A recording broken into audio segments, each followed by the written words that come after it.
샬롬, 이 시간 말씀과 동행하는 성도님들을 축복합니다. 오늘 그러나 나는 이라는 제목으로 함께 말씀 나누겠습니다.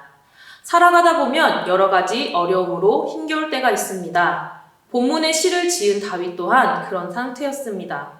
이 시의 저작 배경은 정확히 알려지지 않았지만 학자들은 다윗이 사울의 추격을 피해 도망다니던 시기로 추정합니다.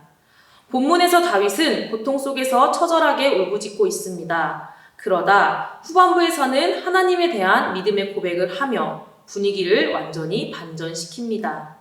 전반부와 후반부의 내용을 대조적으로 잘 드러낸 이 시의 형식은 다윗의 기도에서 드러나는 전형적인 기도 방식이기도 합니다. 다윗은 먼저 자신의 고통을 말하며 하나님을 향해 탄식하고 있습니다. 1절, 2절 말씀입니다. 여호와여 어느 때까지니이까 나를 영원히 잊으시나이까 주의 얼굴을 나에게서 어느 때까지 숨기시겠나이까 나의 영혼이 번민하고 종일토록 마음에 근심하기를 어느 때까지 하오며 내 원수가 나를 치며 자랑하기를 어느 때까지 하리이까. 어느 때까지니까 라는 표현이 이 짧은 구절에 4번이나 반복되고 있는데 이는 현재의 고통이 얼마나 큰지를 짐작하게 합니다. 다윗은 자신이 고통을 당하고 계속해서 부르짖는데도 아무런 응답이 없는 하나님을 향해 나를 잊으셨는지, 언제까지 나를 모른 척 하실 것인지를 묻고 있습니다. 다윗에게 가장 고통스러웠던 것은 그가 겪고 있는 고통이나 근심이 아닙니다. 원수들의 치명적인 공격이나 거만 또한 아닙니다. 바로 하나님께서 자신을 버리셨다는 느낌이었습니다. 언제까지 걱정하고 슬퍼해야 하는지 모르겠다는 다윗의 하소연에서 그의 처절한 마음이 잘 드러납니다. 3절, 4절에서 다윗은 고통에서 눈을 돌려 하나님께 구원을 요청합니다. 여호와 내 하나님이여 나를 생각하사 응답하시고 나의 눈을 밝히소서. 두렵건대 내가 사망의 잠을 잘까 하오며 두렵건대 나의 원수가 이르기를 내가 그를 이겼다 할까 하오며 내가 흔들릴 때에 나의 대적들이 기뻐할까 하나이다. 너무도 극심한 괴로움에 마치 사망의 잠, 즉 죽을 것 같다고까지 말하며 다윗은 지금 자신의 전 존재를 걸고 하나님께 몸부림치고 있습니다. 하나님의 부재로 인해 괴로워하면서도 다시 하나님을 부르고 있는 것입니다. 하나님에 대한 호칭이 1절 여호와에서 3절 여호와 내 하나님으로 바뀝니다.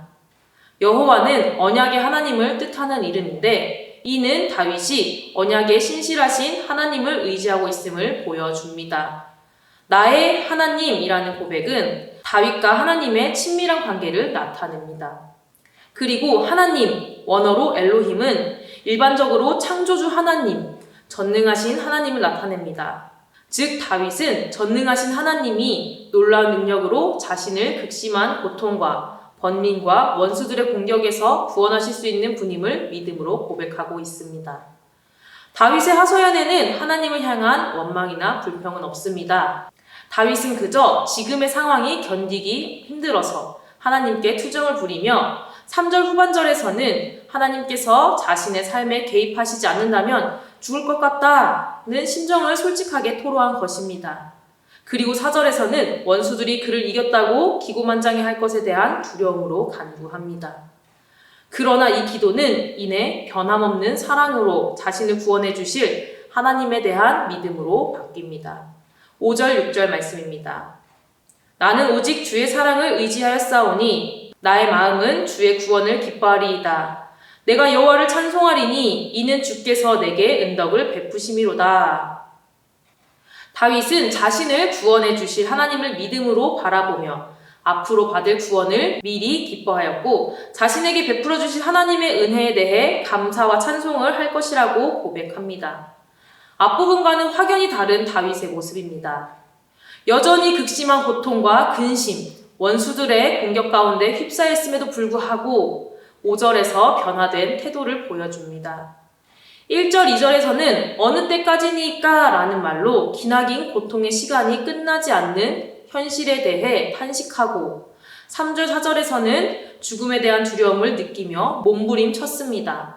그러나 5절에서 그는 고통스러운 현실을 넘어선 확신을 보여줍니다. 5절 말씀을 우리말 성경에서는 그러나 나는 주의 변함없는 사랑을 믿습니다로 번역했습니다. 그러나 나는 이 말씀 가운데서 다윗의 확고한 의지와 결단이 보입니다. 그러나 나는 하나님의 얼굴이 보이지 않더라도, 그러나 나는 사망의 잠을 잘 것 같아도, 그러나 나는 주님의 사랑을 의지합니다. 라는 고백입니다. 이처럼 다윗이 하나님께 원망하거나 불평하지 않을 수 있었던 이유도 그의 기도 내용이 급변한 것도 모두 기도의 힘입니다. 하나님 앞에서 자신의 솔직한 마음을 토로하고 구원을 간구하는 가운데 하나님께서 그의 마음을 믿음의 확신으로 가득 채워주셨던 것입니다. 자식이 없어서 자신의 상황을 하소연하던 한나가 기도하고 근심의 빛을 지웠던 것처럼 자신의 심정을 솔직하게 털어놓는 기도는 다윗에게 큰 위로가 되었고 소망을 품는 힘이 되었습니다. 그 이유는 다윗이 수많은 역경과 굴곡진 인생을 살아오면서 경험한 하나님은 비록 침묵하시는 것처럼 보일지라도, 심지어 자신의 고통을 모른 척 하시는 것처럼 느껴질지라도 계속해서 자신 속에서 역사하시는 분이셨기 때문입니다. 우리의 시야는 너무 좁아서 지금 당장 고통스럽고 괴로울 때면 탄식과 불평만 나오지 미래에 이루실 하나님의 계획을 바라보기는 힘듭니다. 그러나 아무리 힘들고 절망적인 상황 가운데 있더라도 그 가운데서 그동안 우리가 경험했던 또 앞으로도 경험한 하나님의 은혜를 기억하고 바라볼 수 있는 것도 오직 하나님께서 주신 힘으로 가능하다는 것을 기억하시길 바랍니다. 말씀을 정리합니다. 마음이 너무나 힘들고 홀로 버려진 것 같이 외로울 때가 있습니다. 사방이 막힌 것 같아서 어찌할 바를 모를 때도 있습니다. 지쳐버린 몸과 마음은 기도할 힘조차 내기 힘듭니다. 나오는 것은 한숨과 불평뿐인 상태까지 이릅니다. 다윗처럼 하나님을 향해 언제까지 얼마나 더 기다려야 하냐고 울부짖으며 심지어는 하나님께 불평과 불만을 쏟아낸 채 하나님이 없다고 말하며 그분 곁을 떠나버릴 수도 있습니다. 여러분은 절박한 상황에서 어떻게 하시나요? 하나님을 찾으시나요? 아니면 내 능력으로 해결하려 하시나요? 하다가 안 되면 모든 것을 포기해 버리시나요? 다윗의 기도를 기억하시길 바랍니다.